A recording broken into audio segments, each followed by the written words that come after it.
This is the Easy Scanner, which is made out of a few basic plumbing materials like these pipes, some bends, some bits of MDF, 2 cameras and a piece of plexiglass with a few other materials. Now you'll notice one of the key features of this scanner is that it moves up and down, a bit like a teeter-totter or a seesaw. As it moves down, the platen is flexible and is able to fit right into the groove of the book. And there are 2 cameras, as you see, and those move up and down with the plexiglass, so they're always in the exact right position in relation to the page. Once they've been focused, they always focus correctly. And both the cameras are fired with this little infrared device, which fires both cameras at once. They both have infrared detectors. These are Pentax cameras, very cheap. I got them on eBay, and one press of the button will fire both cameras at once.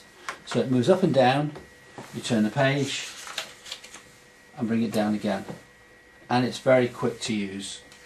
You basically are firing the cameras after each turn of the page, and you get 2 shots of each page, so it moves very, very quickly. So you can see the mechanism, very simple, made out of tubes and plumbing fittings, and it's very cheap and very easy to make. Okay, now I'm going to show the different components of this.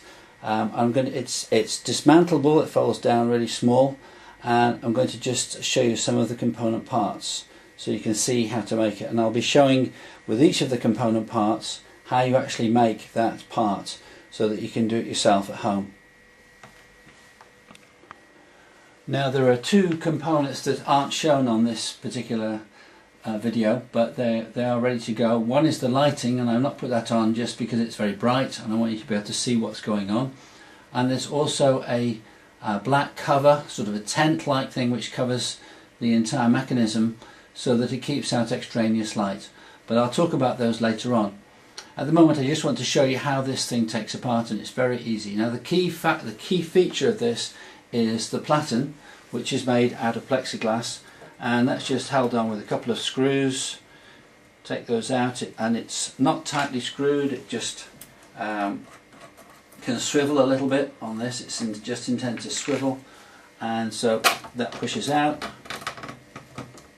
and that's one end of the platen taken out, and this one takes out. So that's the platen, and the platen is set at 90 degrees. And there's a good reason for that, and that is that it's very easy to make this kind of platen at 90 degrees and much more difficult to make it at a different angle. Some people suggest 100 degrees would be better, but this seems to work fine, and it's very easy to make, and I'll tell you how to make it later on. Okay, so that's the platen. 2 cameras, obviously. We'll just take those off. Those are fastened on with these loops, and those are usually used for fastening a camera onto bicycle handlebars. Got those on eBay. Just take the 2 cameras off there.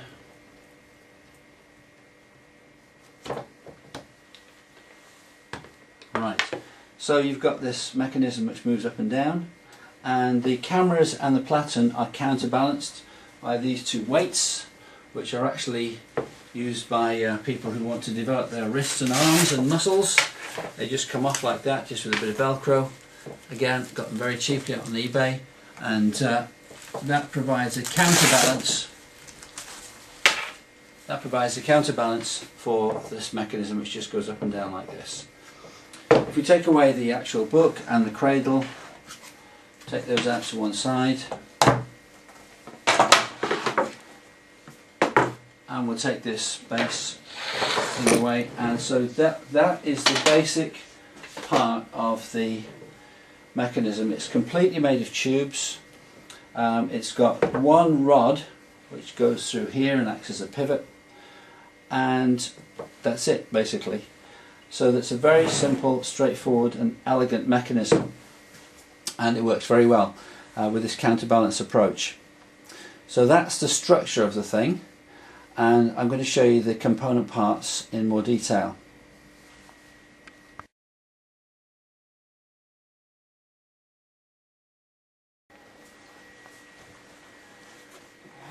Okay, now this is the cradle which holds the book, and it has three major components. One side of the book holder, another side of the book holder, and the book goes in the middle like that. It's quite simple. Okay, now how are these made? This is made out of MDF. You could use plywood or some other material like that, and it rests upon the baseboard. Now this is the baseboard. Now this whole part of the mechanism moves completely freely. It's not attached to the tubes at all. It has to be able to just move sideways to allow for the thickness of the book. This is far enough because you never have a book that thick, but it has to allow for movement of the book. So how does it move? Underneath there are a couple of drawer runners there which just slide backwards and forwards. Got them on eBay, and I put a little bit of Lego just at the end to stop it going too far. So there's just that's underneath, and it sits on the table and can move backwards and forwards. Okay, there we go, like that. Now this is another piece of MDF, and on the back of it you see I've got some angle brackets which are simple building materials which I picked up in our local DIY store, and they're at 90 degrees. So this, if you set it on the table, that forms a nice 45 degree angle for the book, and when you get another one it forms another 45 degrees, making 90 degrees in the middle.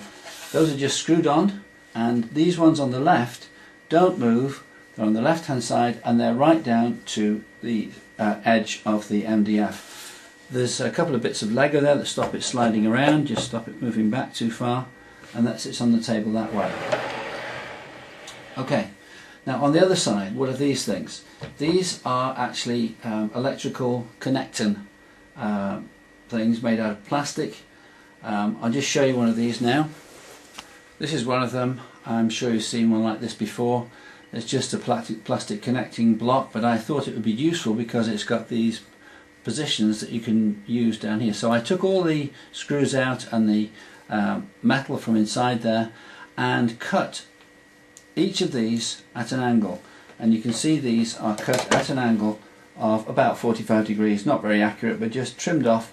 The screws and everything else has been taken out, and I'm just using that, and those were stuck on with some hot glue just to stick them in position. Now why do we have them like that? Because books come in various thicknesses, and so this here fits into them, but you notice that this is slightly away from the edge because that's to allow for the same distance, the same height of the chock blocks as they're called down here. So that can go into various positions and move back simply to allow for a different width of the book here. So you can see it's wider here.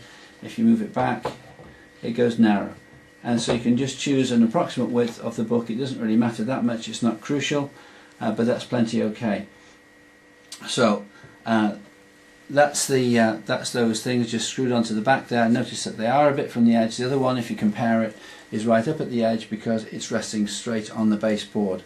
So we've got those two bits there, this one here, and the book goes inside that area there. It fits right nicely, just to give the width of the spine of the book on there. So that's the base, and remember the base just moves. It can move left and right just to allow for the thickness of the book, because the platen will come down at this point at the beginning of the book and will be further over here at the end of the book. It will just, there's a slight amount of movement left to right that's needed, so that is completely independent. It's not attached in any way to the rest of the frame of the copy of the scanner.